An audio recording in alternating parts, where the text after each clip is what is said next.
At InDigital, we know the public safety professionals hold themselves to a high standard. In fact, standard doesn't do it justice. In over 25 years working alongside you, carrying millions of calls over our IP networks, your dedication has inspired us. That's why our ESI Net goes beyond industry standards, not only I3 compliant, but designed to adapt to future development for a network you can count on when it matters most. Learn more at indigital.net. Here in Greenville County, we have 8 different places where a 911 call can be answered. It is the largest county in South Carolina. It's a challenge. The type of information that a telecommunicator gets from Radius Plus is location-based technology. You can see where the caller is, if they have a medical issue, if they speak a different language. They're immediately able to text to that caller in their native language. It reduces response times because it immediately gets first responders where they need to be. If Within the Trenches has ever taught you something, open your eyes to what it is like to be a 911 dispatcher, or has inspired you to become one, then help support us and join our Patreon. Get exclusive bonus content, one-of-a-kind swag, discounts on merchandise, ad-free early access to new episodes, and much more. To join, please visit patreon.com/WTT podcast. And if you're an industry partner, we have something for you as well. And now, for the show. This is Jordan, and you're listening to the Code 7 Podcast Network.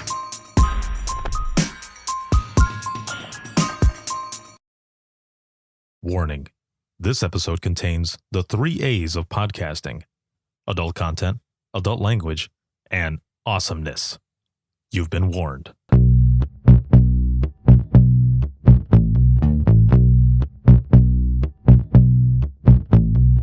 Welcome to Within the Trenches, true stories from the 911 dispatchers who live them.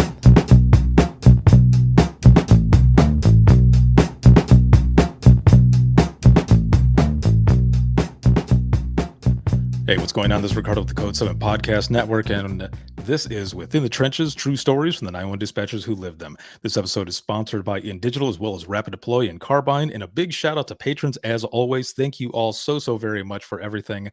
I wouldn't be able to do what I do if it wasn't for all of you, and especially those of you who are currently listening, sharing, supporting, all of it. Thank you very much. It is January 25th, and we're already about to be done with this month, and we are building up to the Denise Amberley Foundation's Be the Difference Conference 2022, and there are tons of amazing speakers that are going to be going on there. Myself, as Within the Trenches Media, we are powering this virtual event. The last one that they did had over 4,000 attendees worldwide, and this one is looking to top that one already. So make sure to check that out, register, and even if you can't attend live, you can register and watch on demand on your time. So make sure to check that out as well. And a lot of great episodes that are going to be coming up in the next few months, possibly a new sponsor as well. So make sure to check out that. And let me see, there's so much stuff that's going on, and there's always a bunch of stuff that I have in my notes. But also coming up, we also have Open Mic Live, and Open Mic Live is where we have dispatchers come on, they're in the audience, and they're sharing their funny 911 stories. So make sure to check that out. It's always a good time. We always check in with each other as well, because, you know, there's a lot of shit that's going on in the world right now, and we take an hour or so out of our time to get together, share some funny 911 stories, because laughing is good medicine. And together we're able to support each other and heal and find some sort of closure through that humor. So again, make sure to check that out. That's every Thursday, 9 p.m. Eastern time on Facebook, Twitter, as well as YouTube. And I'm excited for my guest today, a good friend of ours, Sarah Weston, who is the executive director and founder of 911 Wonder Women, Inc., put us in touch, and there's just so much stuff that we had to talk about. Really getting into that power of storytelling and the impact that some of these stories, end up, going further with folks. Like, we don't know a lot of the impact that ends up coming out of these stories, but when we share them, people are affected by it, and it's a good thing, especially when you are holding in your calls. Those stories, that first step to healing is always opening up and sharing when you're ready to share, of course, but also to let everyone know that it's okay to share those stories, because for a long time, we didn't. So it's a new day. We're sharing stories, and I am excited for my guest today. Her name is Lauren Sisler, and she is a sports reporter for ESPN and also an inspirational speaker. What's up? Yeah. Hey, before I start, we're going to give a shout out to Miss Sarah Weston, because Yes. all the love to Miss Sarah. Thank you so much for putting me in touch with Ricardo. Ricardo and I had a great conversation prior to this, and I'm just excited to be part of the family here. I feel like I've gotten to do some events and get to know the world of 911 dispatch, and just really get to hear the stories and understand some of what goes on behind the scenes that a lot of us are not privy to. And it's just an honor to be here chatting with you, Ricardo. And of course, again, thank you, Sarah, for all your hard work and empowering women in your organization, 911 Wonder Women. And yeah, I'm just pumped up, fired up, ready to go. This is excellent. Yes, I huge, like you said, huge shout out to Sarah for all of this. And when I first heard more about you and everything, it was at the Gulf Coast Conference out in Alabama. Now, you were the keynote speaker there. So before we get into more of your story and everything else, I have to ask right off the bat, what has it been like for you jumping into kind of the 911 space here and learning so much more, and not just the stories, but the people who answer these calls, and kind of the the reception that you got after that keynote and being there? I'll tell you what, it was awesome. So being invited to that event, first of all, was just incredible. Chad Sow was the one that signed me up for the event. I guess reached out to me through my website, and it was really cool because coming into that event, and one thing as an inspirational speaker, when I'm not familiar with an organization, it's my job and my goal to reach deeper, right? And to figure out what the organization is all about, and who am I speaking to? So when I look into that audience, how can I speak and embrace everyone that's sitting there? And so getting to talk to Chad and just learning more about the organization and just the resources and the significance of it. And then just hearing from different people that were there that day, men and women both, and just getting feedback, what resonated with you, what stood out to you, what did I share that you feel has some power behind it. And that was awesome. Just getting that feedback and kind of understanding that, but then even getting to peel back some of the layers and getting to share some of my own experiences. And I know we'll get into that with my story, but sharing for the first time one of the stories that, kind of came up on me just a couple months ago. And, just understanding that the 911 community is really the bridge between, saving lives. Mhm. And that is something that, when you sit down and you truly think about it, as someone that's not in that world. Now I have a great friend, one of my best friends growing up, Amanda Patterson. She was a 911 dispatcher for a couple of years, and then her aunt, a longtime dispatcher. And just talking to her and trying to understand what she goes through, and understand what has kept her in it for so many years, and what has been the passion behind it. And Ricardo, it just amazes me. And I got to be honest, I broke down into tears after talking to her and just having an understanding, and really a empathy for the emotions that could be felt as I'm listening to her share that, and what 911 dispatchers, what you all must feel when you're sitting there on a call. And it's not just one call, it's 2 calls, it's 10 calls, it's 20 calls, 30 calls, however many calls a day. And having to go through these emotions and go through everything that you go through. So it really is meaningful to me, and just understanding that truly you are the heartbeat of humanity, being able to save lives and just bridge that connection, and not knowing your impact truly on the back end of that. You are amazing people, and just so grateful for the work that you all do every single day.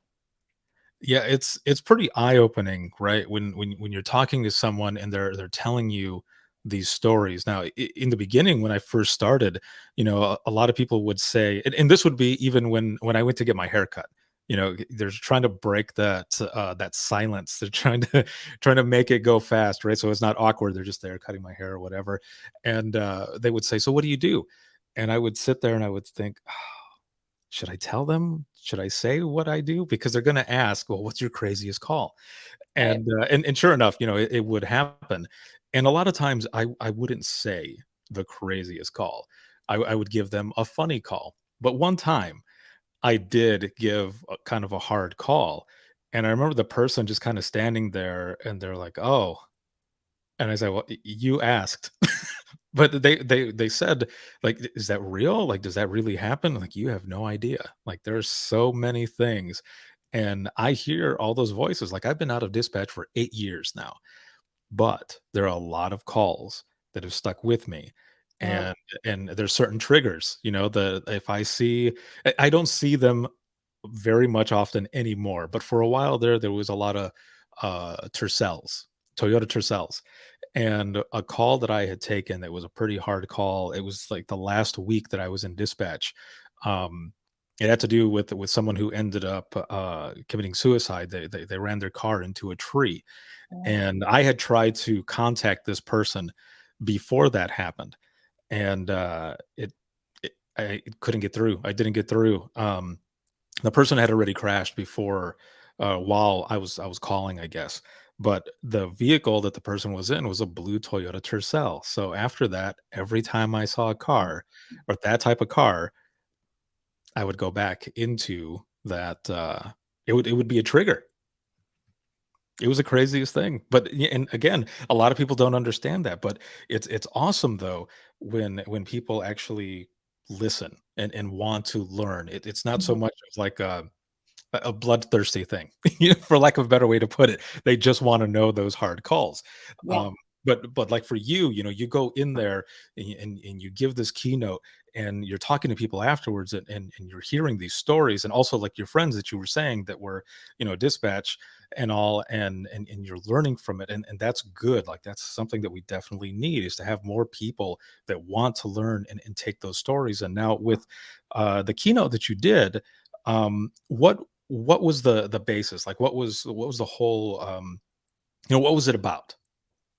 Yeah. So, um, the foundation of my keynote is my story, Mhm. and my story is kind of it's interwoven with a multitude of stories. But I share my story, and then I share some stories from the sidelines and in sports, and how it ties back to the power of story. So I'm not sure if you want me to go ahead and dive in on my personal story right now. If that's if you want me to go ahead and share that so that we can kind of peel the layers back a little bit here. Well, let's hop in the DeLorean then, and let's go back in time, and let's Yes, uh, I love the let's DeLorean. yes, let's learn more about you before we get to that part Okay. because I want to know more about your background, where you come from, and then getting into the job that you do and everything, and also being an inspirational speaker because there's a lot there, a lot of stories I'm sure that you hear about, but I want to hear about you a little more first. Okay. All right. So fire away. Is this going to be like rapid fire? Who's Lauren Sisler? Let's go. Where do you come from? Yeah, yeah. What type of all of that? Yeah. Where'd I come from? So, um, interestingly enough, I was born in Guantanamo Bay, Cuba. My Mhm. dad was in the military, so grew up. He was in the Navy for a few years, I guess 5 years, and then he got out. But yeah, born in Cuba, and then I grew up in Roanoke, Virginia, and that's where I spent the majority of my childhood. And believe it or not, I was a competitive gymnast. I am not the physique of most gymnasts. Let's just put it that way. I always joke about that. I'm 5'9", so I'm far too tall to be a gymnast. But it was a sport that I fell in love with, and Sarah and I joked about it because she's like, Sarah's this like little petite thing. And I'm like, Yes, oh, she's like you five just have two. that little gymnast perfect body. Oh my gosh. But I would love to have that. Right. But we always want what we don't have. That's just the way it goes. You guys know that. Okay. We always want what we don't have. But nevertheless, competitive gymnast, that was my life. And so I was always training for the sport because I really wanted to earn a college scholarship. So, growing up in Roanoke, Virginia, and then I actually ended up moving to Giles County, which is where my parents had acquired some land. So we built a house out there, and it was just a cool experience. So I kind of went from living in a suburban neighborhood to out in like rural Virginia on, many acres of land, and kind of getting it to experience that. And then, I ended up signing my letter of intent to go compete for Rutgers University, the State University of New Jersey. So as you can imagine, a bit of a culture shock going from Virginia, the southwestern part of Virginia, to New Brunswick, New Jersey. But it was a great experience. I loved it, and I'm thankful for it. I feel like it helped me to become more worldly and experience life a little bit differently than I was accustomed to there in Virginia. So you end up signing that letter of intent. And you're doing all of this. Were you already like? Did you figure that you were going to be doing what you do now? Like in college, were you doing, your degree, what you were there for, or did you, feel like that you were going to continue on being, competitive gymnast and all? Well, so here's a little sidebar story. I actually grew up wanting to be a sports doctor. Oh, So, nice. growing up in my mind, it was sports doctor or an athletic trainer for a team. And really, I had in that mindset because as a gymnast, I mean, I was always getting injured. I mean, that's just the name of the game. That is the sport. That is how gymnastics works. Mhm. You are lucky and blessed if you stay injury free. So I'd experienced a lot of injuries throughout my career, and really thought that being a doctor would be a great opportunity to kind of get athletes back out on the field, get athletes back out on the court, and being able to compete again and fulfill their dreams, right? And so that was something that I always had kind of in my mind from a very young age. And so broadcasting, believe it or not, was really not on my radar until I got to college. And part of that is just, as you know, Ricardo, like how many times do you get to this intersection of life and you're like, which way do I go? And you just realize like the path that you're on is maybe something you're not as passionate about, or it's not something you love. And I think a lot of times people, when they have those dreams and aspirations, they've seen that road, that vision of that road for so many years, that they're afraid to detour and go off of it, because they're like, well, I put in all this time preparing for this mentally, and all the schoolwork and all the things getting me to this place. And then when I decide I want to go in a different direction, sometimes it can be hard because, there's the thing called complacency. There's, staying in your comfort zone.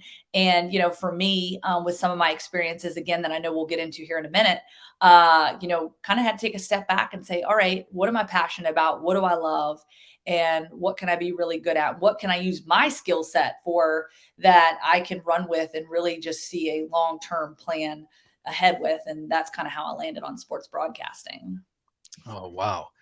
Yeah, it's something, right? When you, like you were saying, when you're on one path, but then you got to take that step back. It was kind of the same way with me when I was in dispatch. I hit a rut.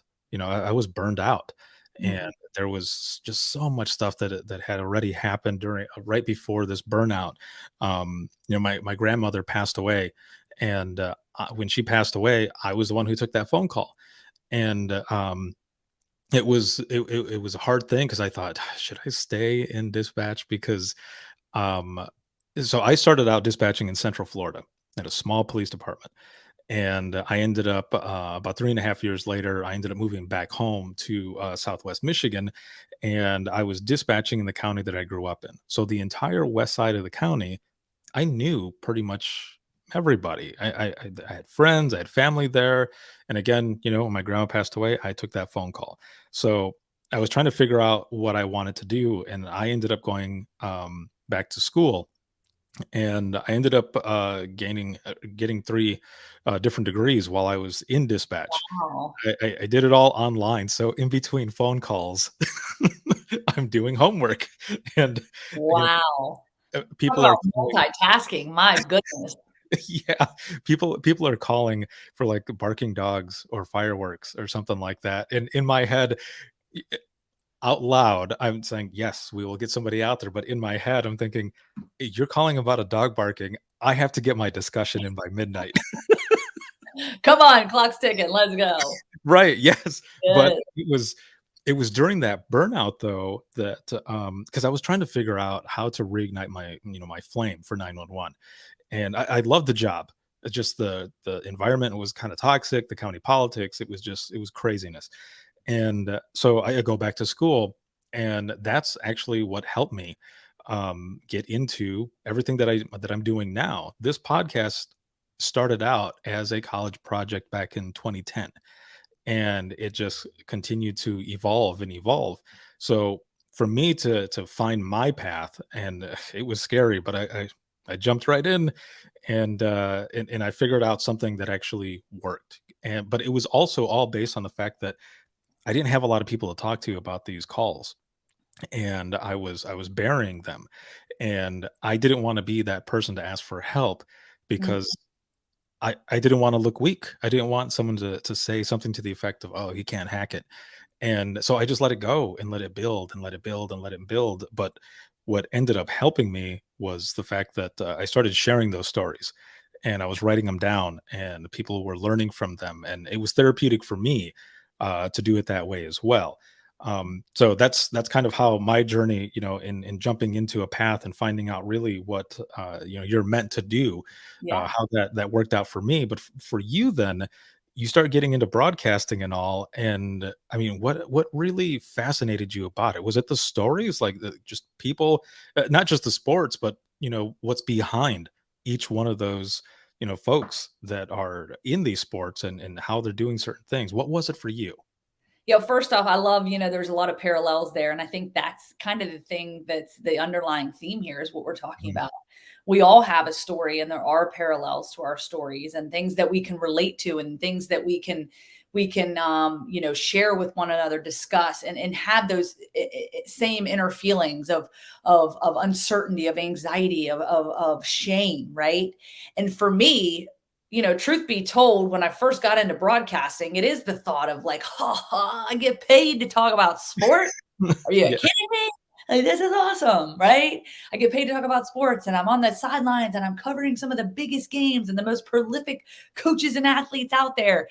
And, I really never knew that Alabama. So, mind you, I'm actually living in Birmingham, Alabama right now. My husband and Mhm. I and my dog Maggie, Magnolia Lane, and so I never envisioned being in the state of Alabama ever. And now I've been here for 10 years and I love it. But oh, by the way, there's this school up the road, the University of Alabama that has produced quite a few national championships. And so, I came in at a great time to the state of Alabama. Let's put it that way. So I got very lucky there. But I will say, that's where it started. And it was kind of getting my feet under me. And this is exhilarating and it's fun. And oh my gosh, yes, you are paying your dues. You are making next to no money and you are just grinding and you are working nights, you are working weekends, you're missing every single wedding, every single person and milestone that has some sort of big celebration. You're missing it. Sorry if it's during football season, you're definitely missing it. And that was just kind of the drill for me. And it was fun and it was exciting. But then as the years went on and as I started to grow as a journalist and really started to dig into some of these stories, I realized the profound impact that story can have on the lives of others. And so when I was approached, and I'll tell you where the switch really flipped for me. So when I was working at the local CBS affiliate, and this was before I transitioned over to AL.com and ESPN, a dear friend of mine, I call him my brother, he calls me his sister, Timothy Alexander, and tremendous young man, so inspiring. And he actually had a severe car accident. And the car, as he was on his way to a football game, and I guess the driver of the car, I don't know if he fell asleep at the wheel, but had some issues where he went off the road. They went off to an embankment. Timothy actually had to save a child out of the back seat of the car and like grab him and throw him out of the car as the car was flipping into the ravine or into the embankment. And then that's when Timothy became paralyzed from the neck down. Oh, man. And I mean, I just, I didn't hear the story. And this young man, Timothy Alexander, was the top tight end in the state of Alabama. So he was heavily recruited, tremendous athlete. And now he's facing this new reality. Well, so fast forward. So after the accident, he's in a wheelchair, and I actually go to the UAB UAB baseball game. And I walk up to go in and talk to the front gate, and I've got my credential and whatnot. And Timothy looks at me and says, "Hey, you're on the news. Let me take a picture with you." Well, so I didn't, oh, cool, this is great. A year Mhm. later, I walk out on the football field at UAB. It was a spring practice, and I hear this guy yell, "Hey, Lauren!" I turn around. Who is it? Timothy Alexander, wearing a UAB football jersey. And I'm like, "Hey, like, I remember you." And this was, almost a year later from when I had encountered him at the baseball game. And he said, "Hey, I'm on the football team now." And I'm like, "What?" And I was just so amazed by that. I'm like, "You're on the football team. Like, there's a story here. What's the story? What's your story?" Right. And so we got to sit down and he got to share his story with me. And it was just so incredible um, to hear how he had ended up where he was, paralyzed from the neck down. He ended up regaining movement in his upper extremities. And believe it or not, I went to his wedding just a few years ago. He married the beautiful Miss Kayla, and actually was able to stand up to do up front there to share his vows with her. And I just was like, oh, incredible. I mean, this young man works so hard. He's also an inspirational speaker. I mean, just such a powerful story. And what I will say, and through that, and in the response that came from that, and just the love and embrace from him, his mom, Patricia, and just the community response to that story, and then the people that heard about it, and the residual effect it had on people.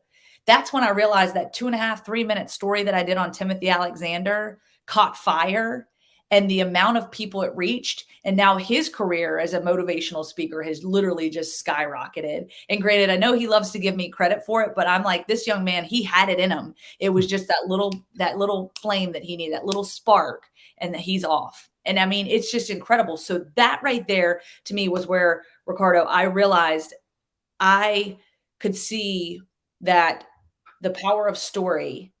And it also led me to have permission. I felt now I had permission to share my own story, because the truth of it is we all have a story, right? Mhm. And for many years, I bottled up my own personal story because I didn't realize the profound impact it could have on people, because I felt shame.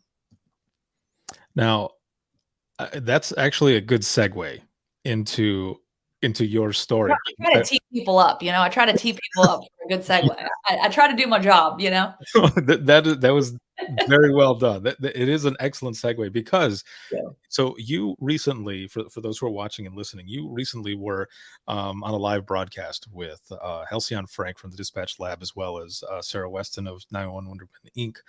And there was a quote that I have here from you. That says, when we are faced with trauma or experiences, it does give us a passion for something. And it goes exactly with everything that you just said. He ends up, becoming this motivational speaker and doing so much more. And people are learning from him, right?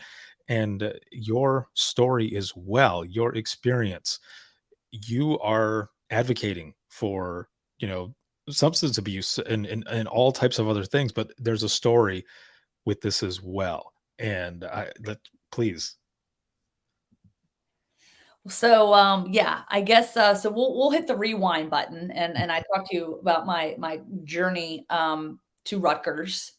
And I got to tell you, growing up, I was so fortunate. I had my mom and my dad and my older brother Alan. He's 2.5 years older than me, and very just supportive family. And I was traveling a lot for gymnastics. And so we were going to gymnastics meets all over the country, mostly on the East Coast. And, my brother was a 3-sport athlete. My dad was always on the sidelines coaching him up as a volunteer coach. And I was even going through pictures the other day and just looking at pictures of them, and just, kind of the progression of me and my brother and my family. And we were just so fortunate to have the support of our parents, and just always kind of there for us and really supporting us. And I love telling this to people, because I was actually that girl that, up until I graduated from high school, both of my parents tucked me in every single night.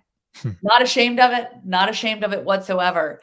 They would come upstairs, we'd say our prayers, they'd tuck me in, and just have that conversation. And, that was a special time for us. Right. So when I went off to college, as you can imagine, it was, like I said, a bit of a culture shock, and being away from my parents, they were 8 hours away. So they were able to come visit, but it was still, quite a journey. And so we burned up the phone lines quite a bit. So we were on the phone, constantly on the phone.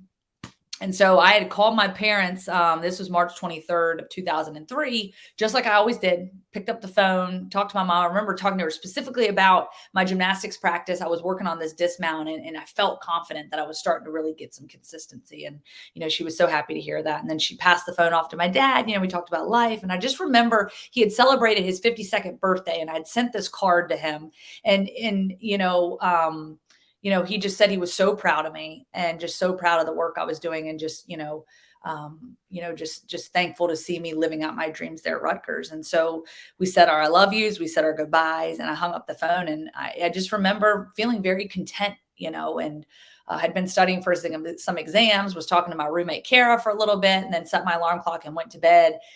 Everything seemed normal. Life was spinning on that normal axis, right? Life seemed like it was going as scripted at this point in time. And so I fell asleep, and I woke up to a phone call, and, I look over on the dresser to look at the clock, and I see it's just after 3 o'clock, and my phone is vibrating on the dresser. So I quickly grab it, and, realizing the time, I was like, this can't be good. Who's calling me in the middle of the night? And my caller ID said home.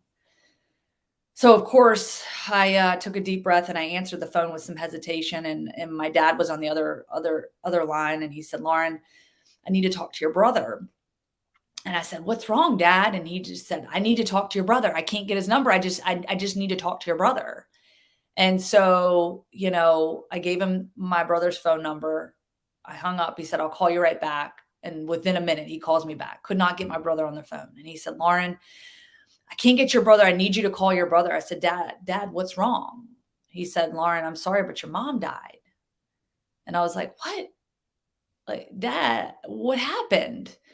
We had just talked on the phone. It's the middle of the night. Like, what possibly could have happened? Everything seemed fine. And he told me he could not explain it. Get on the next plane you can, and I'll be at the airport to pick you up. So I grabbed, I jumped out of the bed. I called my brother because, my dad wasn't able to get in touch with him.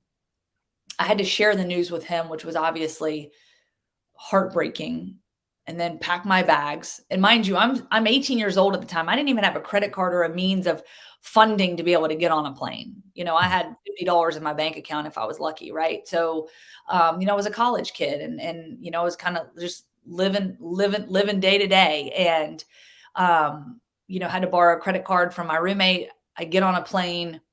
I touched down in Roanoke, my hometown, and, I get off the plane, and I run outside, and I'm hopeful. I just want to see my dad, right? I just want to talk to my dad. I just want him to tell me everything's going to be okay. And instead, my uncle and my cousin pull up to the curb, and, they get out of the car, and we really don't say much. And in my mind, I'm going through these scenarios, and really the one that comes to me is just, my dad's at the hospital. He's still taking care of things. These things take time. I'm going to see him soon. It's going to be okay. And we get in the car, and we start driving, and I finally work up the courage to ask my Uncle Mike. I said, Uncle Mike, where's my dad? And he stopped the car, and he turned around and looked at me and said, Lauren, your dad's passed away too. And that was it. That was the beginning of my new reality on March 24th of 2003. I can't even imagine, having those conversations the night before, and like you said, kind of, feeling, content, like everything was fine, and then waking up, speaking to your dad, telling you to fly over there, but then when you get there, he's not there. I can't even imagine. You had to just, I mean, of course, complete shock, probably not able to speak much, a lot of questions, right? A lot of questions. And, how do you even get any closure from that? I mean, I guess what really helped out in that moment, and the reason I ask is because in comparison, and it's not the same thing at all by any means, it's not the same, but I just mean in hearing traumatic things like that, it's hard for us to try to cope with it sometimes, right? Sometimes we choose other ways that are not the best ways to cope with certain things, but that's why I'm asking, like with you, like what helped? I guess not just in that moment, but over time, what really helped to cope with that type of news? That new reality, as you say, March 24th, you started living a new reality now, and you're 18 years old. Mhm. Yeah, and, 18 years old, I was still a child. I mean, I didn't even know how to write a check. At that point, my parents were always like, "Focus on your schoolwork, focus on your grades, your academics, and your gymnastics, and we'll take care of the rest," right? And so, I felt like the foundation was there, but I was still very much a kid and still just, you know, again, like hitting a wall, and you're just like, "What just happened?" Like, and when I reflect on it and I go back to it, Mhm. I feel this like out of body experience. There are pieces like the story is there, but there are things that I'm just like, how in the world did I process that in that moment? How in the world did I process that? And it's like 1 minute goes to the next minute, to the next minute, to the next day, to the next month, to the next year, right? And it's like time does not stand still. And it's just like, oh, so, really the biggest thing was, first order of business was to take care of things, to bury both of my parents. And, I think the hardest part about that was, having to go to the funeral home and literally, well, that'll be $9,000 to, cremate your parents and have an appropriate burial for them. And, it's just crazy because all of a sudden now you're making all these adult decisions and things that you never envisioned that you would have to make. And it's so sudden. And then I really had to sit down with my aunt and uncle, my auntie Linda, my uncle Mike, and that's my mom's sister, and just have that kind of tough conversation of like, what now, what next? And the decision was made very quickly. You're going to go back to school, and it was you have a commitment to yourself, your university, your program. You got to get back to school. So that was really kind of the first step in saying, all right, life goes on, and you can't sit here and sulk. You got to keep moving forward. And so I went back to Rutgers, and it was a roller coaster ride. I mean, I was struggling with my grades. I was injured. I couldn't, I was really suffocating sort of in this grief, right? And I think at first it started out as shock. It was shock, and it was kind of like, okay, I'm back at school. Like my parents aren't here anyways. Like they normally wouldn't be at school. Things trying to get things back to normal. But then it was just little things that I would see and things that would just remind me of my parents, or, it was parents weekend for gymnastics and all the parents are coming and my parents aren't there. Right. And so it was kind of going through that. And, I think where the coping really came in, because this was years of kind of building up to this. But I really truly think that it was a lot of the coping started with pushing everything down Mhm. because I'm the energetic, bubbly Lauren Sisler, first one on the dance floor. Yeah. You Yeah. know? And for the record, everyone, not an ounce of alcohol has ever streamed through this body of mine. No drugs, no alcohol. This is all like high on life, right? And um, you know, I just I just started to suppress everything. And so that Lauren Sisler, the Lauren Sisler that everybody knew, started kind of coming back to the surface. And so on the outside, I had it all figured out, had it all together. And what ended up happening is I started just telling this story, and the story of how my parents died, and kind of just shoving reality as far down as possible, and just living kind of this, carefree, you know, Lauren Sisler's back, I'm back. But in reality, I wasn't facing reality. Mhm. And so really it was many years before I actually faced the reality of what happened to my parents, how my parents died, and started actually being truthful with the nature of their passing and sharing that with people. And that, Ricardo, is truly where I think I found the most therapeutic, um, evolution within myself, and therapeutic healing within myself, was when I really kind of stepped out of the shadows and said, you know what? Like, this is reality. This is my story. I'm in I'm okay with my story, and I'm going to share my story. And if it helps one person, then I've done my job. And really, I think I found a lot of healing in that. And it was a process, though. What it sounds like here, and with a lot of things, is having that good support system. And it sounds like your aunt and uncle were that support system for you as well, but also to tell you, it doesn't stop here. You got to keep going. You got a lot of stuff that you're doing in college. There's all this other stuff. Don't let it bring you down. Keep moving forward.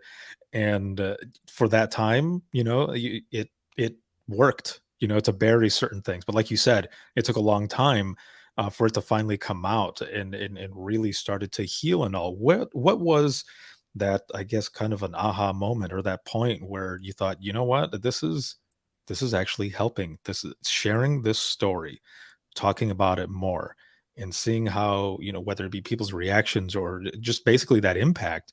Was there a moment that you had where you thought, I'm going to keep doing this because I feel better and maybe people will learn from what I have experienced? Yeah. So I think, really probably one of the biggest moments was 10 years after the passing of both my parents. I did really the first story publicly through the local TV station, CBS 42, was really the first time I publicly came out and shared their story. And in that video, I actually read the toxicology reports for the very first time. So 10 years went by that I refused to look at that piece of paper, to look at that pile of papers, that stack of papers that outlined every detail of what happened on that night in that early morning when my parents passed away.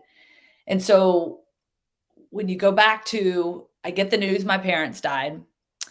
And, I think my aunt and uncle, everyone's trying to piece it together. And so with, just trying in the idea of kind of protecting everyone and sort of just, let's get the details first. So 90 days goes by, and my aunt and I go to the coroner's office. 90 days was the deadline, and it took every bit of 90 days to get those tox reports. We go to the coroner's office, and I sat in the car. I would not go in. My aunt comes out, manila envelope. She gets in the car and she looks at me and she says, "Do you want to open it and read it?" And I said, "Nope." I threw it in the floorboard and I never thought about it, not one single time after I did that. Had no desire to look at it. And I think the biggest reason for that was because of the nature of their passing. So I would tell people this is how I understood it. Hmm. My mom died of respiratory failure. My dad died of a heart attack. That's what I would tell people. So if you ask me back then, Ricardo, if you ask me, well, what happened to your parents? I think a lot of times it's a car accident. How did both of them die within just a few hours of each other? Like, how does this happen? And so my mom died of respiratory failure. My dad died of a heart attack. But the reality of it was, yes, my mom died of respiratory failure, but she died of respiratory failure from a fentanyl overdose. So to most people, the thought of respiratory failure sounds a lot more medical and not so much of, addiction, Right. choice. For my father, who also died of respiratory failure, who also died of a fentanyl overdose hours after my mom, I justified saying, well, dad died of a heart attack. Well, his heart stopped because he had respiratory failure because he overdosed from fentanyl. So I was able to justify that and manifest it in my head that I told that story so many times that that's what I believed happened. And so to me, that manila envelope had the truth in it. And if I read the truth, then I would have to acknowledge the truth. And then everyone else in this world would know the truth. And I was like, nope, not about that life. So if I don't open that manila envelope, I can say whatever I want. And in my mind, that's what's true. And that's what happened. And then it was 10 years later, you said you do this story and you end up opening up that and you read those reports. And that was the first time. Now, I mean, when you read this for the first time, this is on camera, like the reactions, like everything is just all right there at that moment. Yep. Oh, So, yeah. So essentially, yeah. I mean, I open it up. I didn't even know what a toxicology report looked like, right? And so I'm seeing this, the drawing of the body and reading these words, and I'm just reading it, and it's like these words are like coming off the page, and I mean it was the most surreal, like gut punch. How did this happen? Like, what even is this? And I just, I'm literally in shock, and in many ways thinking like, how did I go 10 years without knowing any of this? mhm. What? And then, you asked the question like when I knew that that light went off and that something changed. So, really I would say my auntie Linda was the one that helped to kind of break down those walls for me. So she would try to tell me what happened to my parents because she read the toxicology report. She knew. Right. But we would go to we would go somewhere, and someone that we knew well, maybe a gymnastics coach or a friend, uh, would get into a conversation, and she would start talking about it, and I would just shut her off. Like, we're not even going there, right? So whatever is going to come out of your mouth, we're going to shut it down right now, and I ain't going to worry about it. That was always my thought process. So then she would try to have private conversations with me, and I would just shut it down, and I would get angry. I would get mad, and we're not talking about it like that. And I would just avoid. Finally, she started getting through to me and helping me to realize my parents aren't defined by how they died, but by how they lived their lives. And so that was really at the 7-year mark. And it's crazy when you think about the timeline. The 7-year mark is where I remember sitting down, and a friend of mine that I was a coworker of mine when I was working in Parkersburg, West Virginia. I remember she came over and my aunt was visiting, and I remember there was some conversation about it. And for the first time, I didn't silence her. I didn't shut her up. I didn't push back. I just let her talk, and I just listened. That was like the first time. And I'm like, what? Like 7 years. And then finally about 3 years goes by. And that's when I understood the story, would share the story with the friend, 2 friends, 3 friends, started becoming okay with sharing the story with those in my inner circle. And then at year 10 is where I decided to do the story, said, you know what? I can make a difference here. And the craziest part about all of it is when I did that story, I didn't know what kind of reaction I would get. I wasn't even sure the reaction I'd get from my brother, who also shared the same sugar-coated story for many years. Mhm. But he praised me for it and said I did a good job. And I'll never forget, I got a Facebook message almost right away from a former colleague of my dad's. And I remember her telling me that she was sorry, that she wished she could have done more, but she had a sense of peace now knowing what had happened to my parents, and something that she had never had closure on and could never comprehend, and was so thankful that I had finally stepped out and shared that because it had meaning and significance. And she loved my parents no less. And that was the real amazing part about it is that when I shared their story with people, my best friends, my coaches, my teammates, that no one loved my parents any less. If anything, they embraced me and my brother more, and embraced my parents, and wished they knew they were fighting and they were struggling, they were drowning in their addiction. But thankful that I was able to share that, and, really wanted to kind of wrap their arms around our family and just say, hey, we're here for you.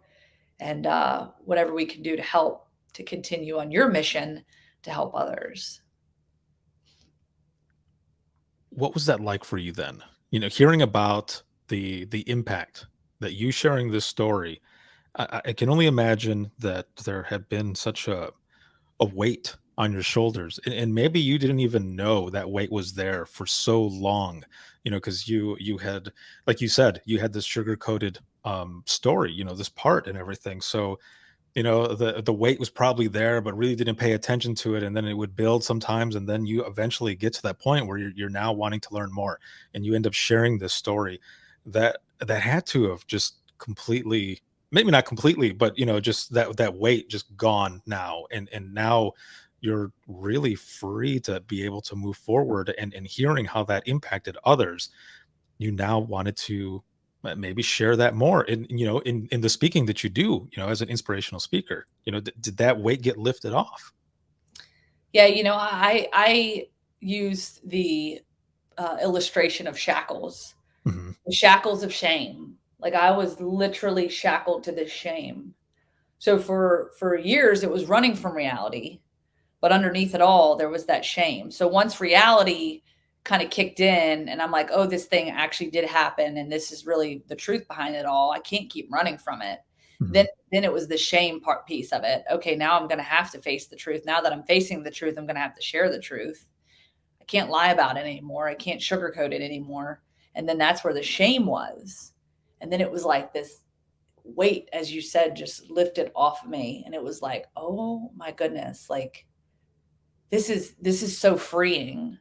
And I mean, I've always been an open book, but I will say I am just like free spirit, like, open book, because to me, transparency and vulnerability are just two key pieces and two key characteristics that people can have, that can really connect the dots and interconnect our relationships with people and help you to really have those sincere, authentic, intimate relationships with people without having walls up, and to just know that you are who you are. You're who you say you are. And for me, that was so freeing. And, I am just so grateful. While sometimes I would look back and just kind of beat myself up, like, why did it take me 10 years? Like, why did it take so long? But I needed that time, I needed that time. And, I think that that's all part of my story. I mean, that is all part of the dots and connecting the dots and each milestone and each stepping stone that got me to where I am today. And I encourage people, and I tell people this, like, there is no timeline. We are all on a different timeline, on a different journey. And while the destination and how we get there might look the same, or the destination might be the same, but the path that we take to get there is going to look vastly different. And it is going to be scaled on so many different levels. And so I think when people put this timestamp on things, and it's all about, I gotta, by now I should be over it. Like I'm coming up on the 19-year anniversary of this thing, and there are still days that I sit here and just, what if? What if my parents were still here? Right.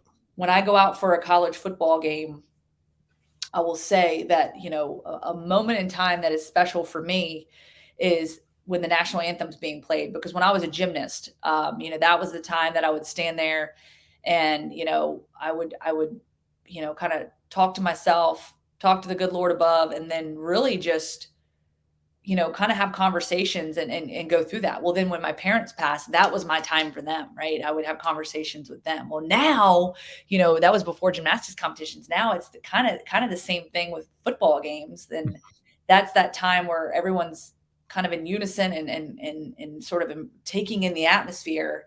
And I feel this opportunity to talk to them and to share in that moment with them. And it's just so amazing, like, kind of that special time, and just realizing, like, you know what, I'm here, and I feel like I have their blessing in allowing me to share their story openly and honestly and without any sort of condemnation.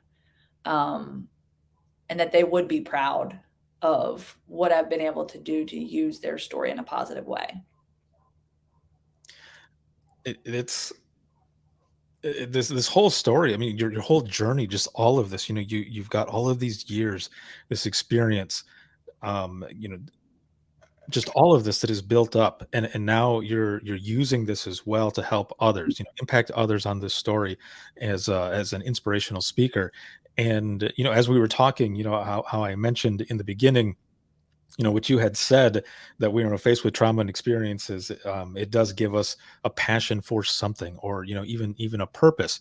And I feel like I said, in the beginning, a lot of us, when we're taking these phone calls, I almost feel like some of these phone calls are meant for us in a certain way because of an experience that we've had in our past. And sometimes those come full circle. I took a call once where, well, let me back up. I was having some issues with my back and my neck. Very, very, just a lot of pain. And finally, it took me getting over my fear of doing yoga. I was always afraid that somebody was going to make fun of me because I wasn't doing, poses right or something. But I was in so much Down, dog, pain. down. I know. Yeah. I, I was in so much pain, though, that I needed to try something. And I did my first round of yoga. It was about an hour long, and it was brutal. However, it took that pain away. Mhm. Okay. And it was amazing. So I ended up taking this phone call, and there was a lady who called, and she was um, having back pain, severe back pain, but she was suicidal, and she was telling me that she didn't want to live anymore. And I was just talking to her and talking to her.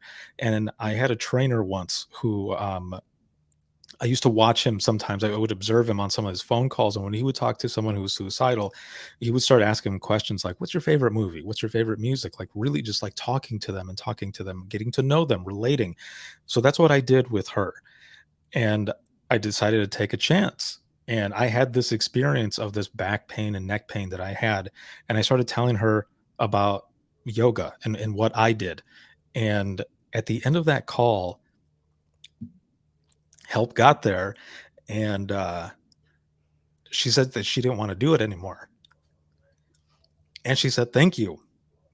So every time I practice yoga, I think of that person. That's awesome. So it's a Wow. lot of these experiences come full circle. And I Yes. say this because you had something happen fairly recently where you were speaking somewhere. You were speaking at your old high school, right? And you had something that actually ended up coming full circle, which is just amazing. Please, if you could share the story. Well, it's crazy because actually when I did the conference in October, Mhm. the 911 conference, I shared the story for the first time because this had just come to light for me. So I went back to my high school 20 years after graduating from Giles High School, and I spoke to the entire student body into the auditorium. And the best part about it is I roll up to that school and it is exactly the way I left it, right? I roll up in there and it is like, okay, they plug the microphone in and it's into the side of the stage. And then, oh, by the way, it's like stack of books, computer, projector, everything's kind of hooked up there. You have to string the microphone over the speakers when I play a video kind of thing. So exactly the way I left it, but so thankful for that. So thankful for that experience. So I share my story. I share, some words of encouragement, some words of wisdom for the student body, and later spoke at Radford University at night. So that was why I was actually in town for another speaking event. But it was like, Mhm. hey, let's do a twofer here. I'll go over to the high school and love to speak with them. And so the girl, her name's Cora, who's also very much in the advocacy world and actually works for the recovery services at Radford, is very interconnected with the Giles community, so my hometown community. Well, she gets a text message that night after I'd spoken at Radford and, of course, the high school. And she sends me the text message, a screenshot of it. And the text message came from a guy. So there was a boy that was in the auditorium that day. And he went home to his dad and he said, "Dad, there was this girl speaking at the school. And when he said my name, he didn't recognize me from TV. He recognized me because he was the sheriff that responded to the call that morning after my father had collapsed and died there in the kitchen. And he was the first one on the scene after all that had unfolded." And it's so crazy because, his son comes home and tells him that he had heard me speak. And there's that connection. And if I do the math right, I don't think his son was even born Mhm. at this time when this had happened, back in 2003. And in that text message, it was very detailed about what the sheriff had seen. So he walked into the house and he said that he just couldn't put the pieces together, that none of it made sense. What he was seeing just didn't make sense. This was a successful family. It seemed like a happy family. Everything seemed like it was in order.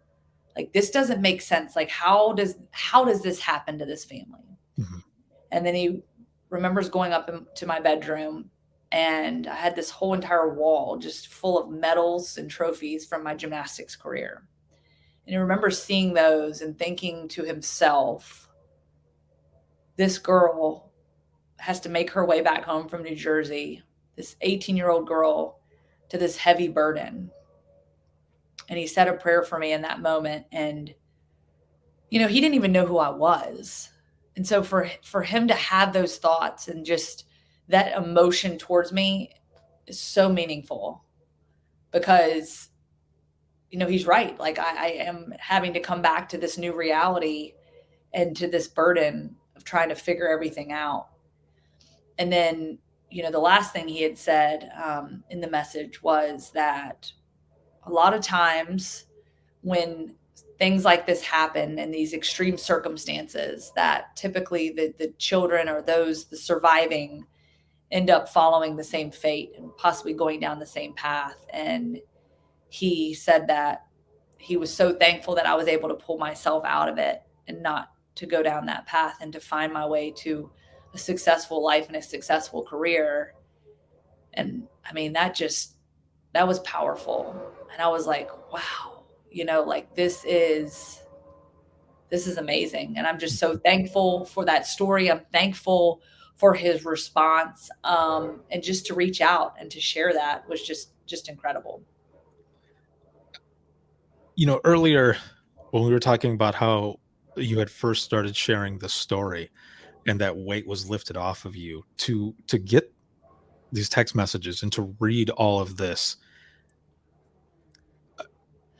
did that kind of not so much close this chapter, but more so closure, a little bit more closure, having read this? I can only imagine that, after reading that, just like a deep breath, like, wow, like that really made an impact, for to hear or to read all of that, but also, to because he's right. There's a lot of times that people do end up going down another path, but you turned it around. And so I don't know. I feel like reading something like that, and knowing that that was there, that the boy was there, his kid was there.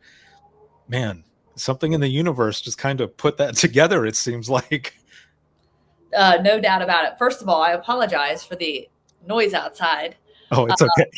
Normally the yard work, the HOA, they come around and do stuff early in the morning, but for some reason it's 4:00 here Central Time, and woo, let me tell you, they're getting to work out there. So with that being said, back to business here. It is interesting, and I do think things come full circle. And whatever your beliefs are, and however you envision this world working, I do believe like there is a divine intervention and something that puts us together and that connects us. And I think the coolest part about that is number one, that it happened. Number two, just the revelation that I had in that messaging, because he did also mention that he has seen very few cases that stick with him the way that one did. So in the many years that he's been obviously a sheriff and has been doing what he does in that community, that was one of the few stories and the few situations that has stuck with him. But the one thing that he said that really resonated with me as well was that, pulling myself out of that. And I think that for so many years in my mind, it was the thought of, like, I had no choice. I had no choice but to just get up and keep going and just find my way to whatever life had to offer and find my way to whatever success looked like for Lauren Sisler. Mhm. That was, I didn't have a choice. Okay. This is not like a multiple choice, choose your own adventure book, right? Like this is you can either choose A or you can choose A. That's it. And I think that it was lost on me for many years that is not the case, and that I had plenty of choices and plenty of intersections in my life, intersections that we all face, right? We're all, on this journey, and there's an intersection. Do I go left, right, straight, or am I going to just run through the weeds here? And I think I had plenty of choices, and I'm just so grateful that I was able to somehow, stay on the right path. And granted, it was not easy. It was painful. It was hard. But I will say, having the support system that I had, you talked about that, my aunt, uncle, being able to talk to people, eventually taking sort of inventory of my own inner, shortcomings and emotions, and seeing a counselor and really getting to the root of all the issues and really being able to talk through that was impactful.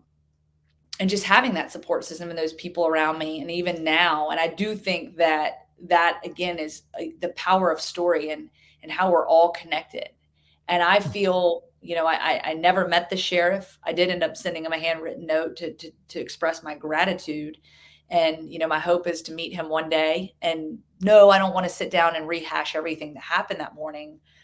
I want to sit down and I want to talk to him and have a conversation and just thank him, because granted, he came in on the very end of it when, both of my parents' lives had been lost. He was still there, and it's still a piece of history and a piece of my story and a piece of how those things are connected. And, I'll just be forever grateful to him and responding to that. And I think that is one thing, when I did talk to a couple people at the 911 conference, what resonated with you. And that was the story that really resonated, because as dispatchers, they're the ones making the call, Mhm. but they don't always get the story on the back end, and they don't get the experience that the sheriff had when he walked into the house and the visuals. They bridge that gap, but they don't get to see the visuals inside that home. They don't get to connect necessarily with the person inside that home. And it's kind of like passing the torch, passing the baton. But being able to see that, hear that, understand that, and know that there was a soft spot and a place in that sheriff's heart for me, a complete stranger, to me was very significant. And I guess that, it really is amazing. It truly is, and it's just excellent that you were able to experience that, and get that closure with him and all. Because you're right, and I can see why. A lot of dispatchers who came up to talk to you afterwards resonated with that story, because yeah, there's a lot of calls that we take that we don't know what happens afterwards. We still have all of those screams, all the yells, all of those sounds, everything in our heads, but that's it. That's all that we have. So a lot of times, you'll end up seeing on social media, 911 dispatcher helps mother deliver baby on the side of the road or whatever, and it shows a picture of the dispatcher as well as the mom and the baby, and those are such great moments. It's awesome to that experience can happen, but not everybody gets to do that. So then we're kind of left with some of those stories, some of those calls where we're not sure how to process a lot of it. And also, as you said, all those years that you were dealing with all of this, but also speaking with a counselor. So there's a couple things I want to hit on here. We're over the hour mark. It didn't even feel like it's been that long, but there's only two things left that I want to cover We're here. almost done, y'all. We're almost done. Sit tight. Thank you. Yes, Thank you very yes. The last couple of things. This first one, though, as you're talking about counseling and all, you know I tell people a lot of times in the conference, the sessions that I do this one called Imagine Listening, where I have dispatchers share their IM 911 stories, and they're anonymous. It's just their voice, that they're sharing these, or they write them down and they give them to me, and they share these stories that they've been holding on to for so long. But for a long time in the beginning, it was, there's still that stigma, right? Where people aren't asking for help because they don't want to look weak. But it's more encouraging. There's courage in sharing and going to therapy, and it's okay not to be okay. So from your experience, and those who are watching and those who are listening, those who have kind of dealt with experiences similar, or those who are taking these hard calls and don't know what to do, and everybody has their own choice, of course, but just kind of based on your experience, I mean, how has just therapy, a lot of people say it's okay to go to therapy. I've been to therapy myself, and I've gotten some calls off my chest, but not a lot of people feel like they're able to. So, I mean, what are your thoughts on, I guess getting therapy for a lot of experiences that are like this? Oh man, I'll tell you what, it is life changing. It is absolutely life changing. And here's the thing, and I'll be honest with you, Mhm. there is something to be said about the buy-in, right? So I will say when I went back to Rutgers after 2 weeks of burying both my parents, it quickly became you're gonna go see a counselor here at school. And I wasn't really bought in at the beginning, right? I was just going through the motions. I don't need anybody's help. I got this. I'm fine, Mhm. right? And then as time went on, I kind of just sort of went through the motions. And then as time went on, I started buying in more. And then, I graduated from school, and then, a year went by, and then I ended up once I graduated, connecting with another counselor, therapist outside of Rutgers when I was in the working world, and did that for, so many sessions. And then, felt like I'd kind of, come to a circle, right? Completed that. And then, have done that a couple more times. And then here most recently, and again, that's fine. And I think that is one thing to understand, is that this is not, you don't have to go to a therapist once a week for the rest of your life. That's Mm. not the goal. And most therapists, good therapists, will tell you their goal is to get you to where you're every other week, maybe once a month, every couple of months, checking in. And then, hey, then you may scale it back, and then you may scale it forward, right? Mhm. That's what happens. And I will say, actually, right before the pandemic, so I ended up going back to a therapist right March of 2020, right? I just felt like there were a lot of things I kind of wanted to work through. And I will be honest with you, this has probably been the most eye-opening for me, because I think a lot of the healing had happened, but I hadn't been to a therapist since a lot of the healing had happened. Mhm. And now it's this awareness piece. So there's still so much garbage in there. Like, why do I do what I do? Like, I bawl my eyes out every time I say goodbye to people. I have this like separation anxiety, because for me, time, there is an end. There's always an end. And I think that's my experience in my tragedy. There's always an end. And that's my thought process. But also I have that experience of, I cry with sadness, but also joy, because I just experienced this awesome, vacation, or this trip with my girls, or whatever it is. And then it's come to an end. So it's that happiness and that sadness, but they ebb and flow, and with happiness is sadness, and vice versa. And I think that ultimately the awareness piece has really kicked in, and the awareness of why I do what I do, why I'm tied to certain things, why I have a profound love of food. I won't even get into that, but it is tied to my parents, and it is tied to the care that I got. My mom was the cook. She always cooked food and shared that. So there's so many things, and it's just literally, you walk out of there. Sometimes you go into therapy and you're like, oh, I ain't got nothing to talk about today because my life is great. I don't Right. have anything. And you get in there, and all of a sudden it's just like coming out of you. And then you sometimes, get emotional, but there's something about that too, because I get emotional and I feel this heaviness, and then I go get in the car and I start driving back to whatever I'm got to do, go back home, whatever. And it's almost like the heaviness now is like a weightlessness. And it's like, oh, And it's like, boom, and it truly is amazing. And so I encourage anybody that has thought about it, what is this thing all about? It's not a weakness by any means. I think everybody could benefit from it. I think it's a powerful tool and a powerful resource that can also go along with maybe small groups, obviously listening to podcasts like yours, having those connections, networking with people in the same industry and experiencing the same things, support groups and whatnot. But having that person, that unbiased opinion that can sit there and talk to you. And we're not talking about just maybe what you're doing at your desk or what you're doing at your console when you are, clocked in and working. How do you take that home with you? How does that interfere? How does that transcend into your marriage or your children or your everyday life? And there's so many things that are interconnected. And why am I responding this way when I'm out on the golf course playing a game? Maybe it's somehow tied to, something that's going on here. So I think it's just really important to acknowledge that and say, hey, you know what? I'm going to try it out.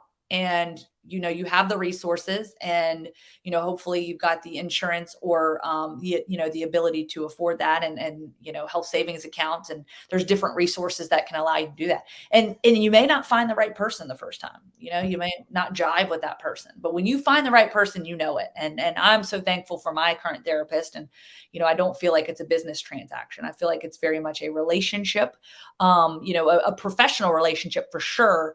But her and I have a special, I feel like a special relationship in that, it's just very open. And I just feel oftentimes like a release when I walk out of there. And so, I encourage you to do it. I say, give it 6 months, go in once a week, once every other week for 6 months, just give it that much time. And I promise you, you're going to walk away from there having taken something from it and feel like a renewed sense of hope, and just kind of awareness within your life. Perfect. As we go into the wrap up of this episode, this has been amazing to have you on and to share this story, this experience, and just, going back and forth. And this whole time, we've been talking about this power of story, the impact that it has on others, and sometimes impact that we don't even know about until sometimes it comes full circle and we do realize that impact. We see it, we feel it, and we know it. Going into the wrap up of this, for those who are watching and listening, those who are dispatchers, call takers, how important would you say it is for them to share their story? I think it is so important. And let's put this into perspective. Granted, I'm on this podcast sharing my story with however many people will be listening to this. Yes, I get up on stage and I share my story in front of 500 people at a time. But remember, if you hit the rewind button on this thing, how long did it take me to get there, right? And so sharing your story with just one person can have meaning. And then that gives you more confidence.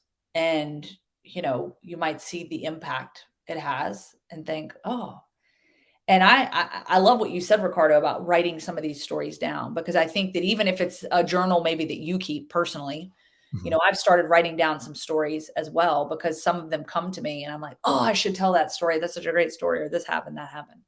But those experiences and those stories and what you go through are going to be so powerful. So not only are you going to help someone else, but I think you're going to help yourself. And I think it has this just residual impact that is so freeing in so many ways, exhilarating, exonerating.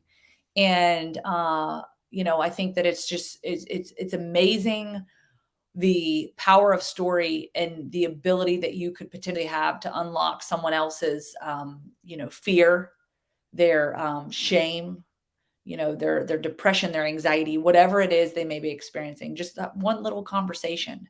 And so I just encourage you, as much as you want to be closed off, don't close yourself off, open up. And even if it's just on a small scale, starting out small, and maybe that's as far as you get, just sharing with one person, two people, your parents, your loved ones, your family, your friends, whomever, that's okay.